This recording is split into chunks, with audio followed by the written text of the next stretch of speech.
Solo Jesús es el camino. Primer punto. Segundo punto. Si Jesús es el camino y yo tengo que imitar a Jesús y tengo que adorar a Jesús, tendré que hacer una labor de purificación y de crítica con todo aquello o con todos aquellos que me separen de Jesús. O dicho de otra forma, no solamente no voy a seguir otras religiones o hacer una mezcla, es que no puedo votar a todos los partidos políticos por igual.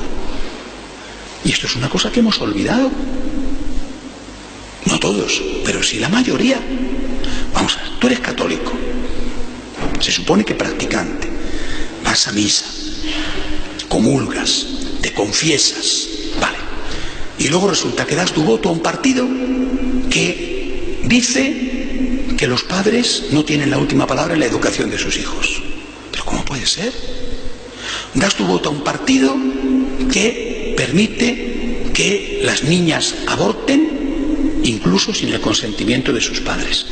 ¿Pero cómo puede ser? No puede ser. ¿Tú qué quieres? Si tú lo que quieres es que te digan siempre lo que quieres oír, eso es una cuestión. Pero si tú lo que quieres es seguir a Jesús, tendrás que someterte a una purificación. No puede ser que tú votes a determinados partidos políticos. Pero ¿cómo se puede ser católico practicante, incluso cura, por ejemplo, y votar a partidos que justifican el terrorismo? Ya que en nuestro país han encontrado armas hasta debajo de los altares, que las guardaban allí los curas. Cierto que esto es de hace unos años, pero esto es una realidad. ¿Pero cómo puede ser? Y eso es una cosa. Y la otra, por ejemplo, con el tema del aborto y de todo lo demás, ahí está. No será culpa nuestra, y me refiero nuestra en el conjunto y en parte, en esa parte más implicada, que determinados partidos políticos hayan hecho lo que han hecho, aprobando leyes inicuas, porque saben que sus votantes católicos primero son votantes suyos y después son católicos. Si los líderes de esos partidos, que todos sabemos quiénes son, bueno, o quiénes serán, eso no lo sabemos porque están las quinielas ahora, ¿verdad? Pero bueno, da igual, más o menos son los mismos perros con distintos collares. Si los líderes de esos partidos, cuando hacen el programa electoral y dicen vamos a ampliar la ley del aborto, vamos a poner la eutanasia, y vamos a hacer que, si cuando hacen eso dicen, oye, un momento, ¿cuántos votantes católicos tenemos en este país? Con un 85 o 90% de católicos bautizados. Bueno, con un 30% de católicos practicantes, tampoco es que de ese 30% sean muchos de ellos votantes de ese país, pero siempre los hay. Bueno, oye, es que a lo mejor esto nos supone 1 millón de votos. 1 millón de votos. Es que 1 millón de votos repartido en determinadas provincias quizá nos representen 20 escaños. Es que 20 escaños puede ser ganar o perder las elecciones, porque si tienes una perspectiva de arrasar con una mayoría absolutísima, entonces a ese señor le da igual. Pero si estás ahí, que si ganas, que si no ganas, es momento que a lo mejor 15, 20 escaños, si los católicos simpatizantes con ese partido, que simpatizan por lo que sea, por tradición familiar, por ejemplo, y porque muchas cosas en política es como en el fútbol. ¿Por qué soy yo del Real Madrid? Pues yo no lo sé. ¿Y por qué el otro es del Atleti? Seguramente tampoco lo sabe.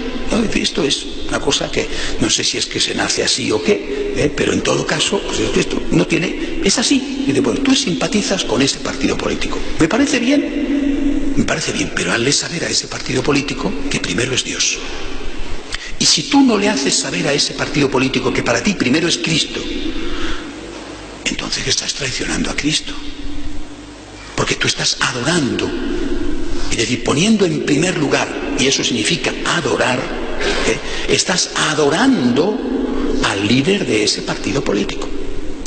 Y entonces cuando te lo dicen, te escuece. Y dices, ya está la Iglesia metiéndose en política. Pues no estamos metiéndonos en política. Al contrario, más clarito habría que hablar. Con toda claridad, que no estamos diciendo a quién votar, que estamos diciendo a quién no votar, que es distinto. ¿A quién votar? Muy difícil que la Iglesia lo diga, pero a quién no votar sí. La Iglesia tiene muchas veces el deber de decir a quién no votar.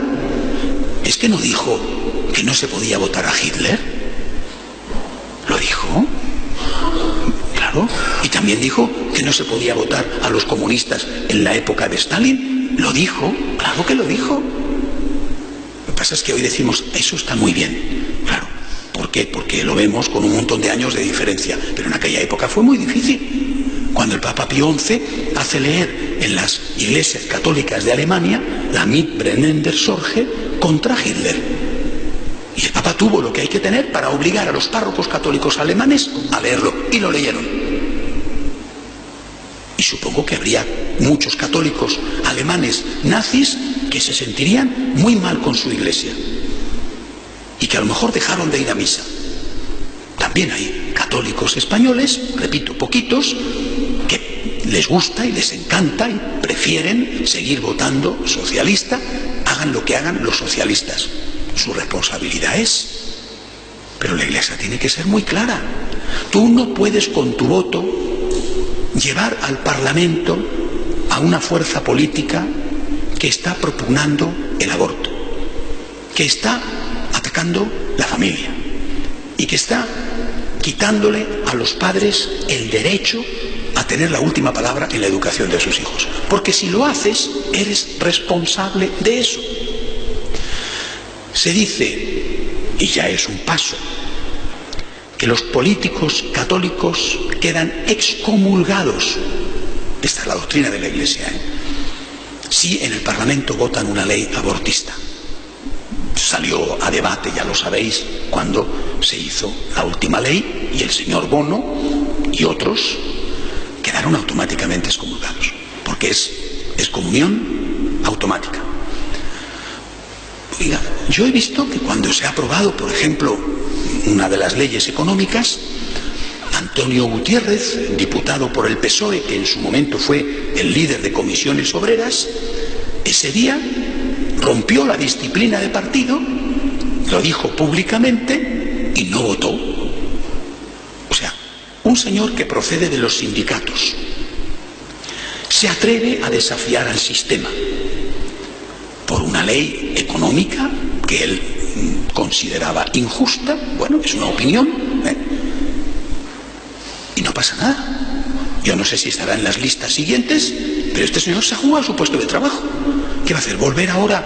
Este señor, que era un obrero, va a volver, si no sale de diputado, va a volver a la mina, o va a volver a la oficina, o va a volver a enchufar cables. Oye, este señor merece mi respeto.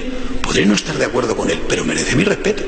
En cambio, los diputados católicos, muchos de ellos, además, llevan ya muchos años y por lo tanto ya, aunque dejaran de ser diputados, cobran para toda la vida un buen sueldo. Esos no.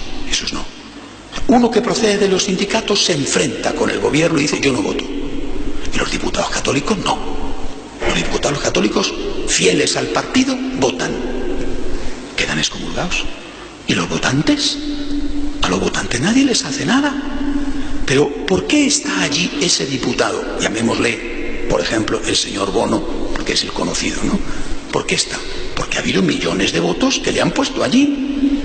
Una parte de esos millones de votos son católicos practicantes. A Bono les comulgan, a sus votantes no les hacen nada. A mí me parece que hay una cierta injusticia en este sistema, que conste que me parece muy bien que excomulguen a Bono, y yo no tengo nada contra Bono, que por otro lado en muchos aspectos me cae muy bien. Hubiera querido que en ese momento hubiera sido tan valiente como Antonio Gutiérrez, el sindicalista. Oiga, y si excomulgan a Bono, ¿por qué no a los votantes, que nadie les hace nada? Por eso, repito, necesitamos hacer una terapia de choque. Es imprescindible. ¿Hay esperanza? De verdad que sí. Pero esta esperanza requiere una cura radical. Cristo es la verdad. Cristo lo encontramos en los evangelios. Tenemos que volver a recuperar las motivaciones religiosas en nuestro obrar, el miedo y el interés, y sobre todo practiquemos el agradecimiento por ti, Señor. Segundo, Cristo es el camino, no un camino, sino el camino. Y eso significa que no todas las religiones son iguales, y eso significa que los católicos no pueden votar a cualquier partido político. Tú puedes tener tus simpatías y en función de esas simpatías podrás decirme que te ves absolutamente incapaz de votar, por ejemplo, al PP. Lo entiendo. La Iglesia jamás te dirá a quién tienes que votar. Pero tus simpatías, que son legítimas, repito, quizá vienen de tradición, tus simpatías no pueden estar por encima de tu fe, porque si tus simpatías están por encima de tu fe, has dejado de considerar a Cristo como tu Dios, como el camino, y le has puesto al nivel de un personaje que hay que ver, hay que ver. No digo a quién tiene que votar, pero así a quién no. Y si no, aténgase usted a las consecuencias. Digámonos esto y digamos esto. Empecemos por los nuestros. No todo es igual. Ni todas las religiones son iguales, ni podemos votar a cualquier partido político.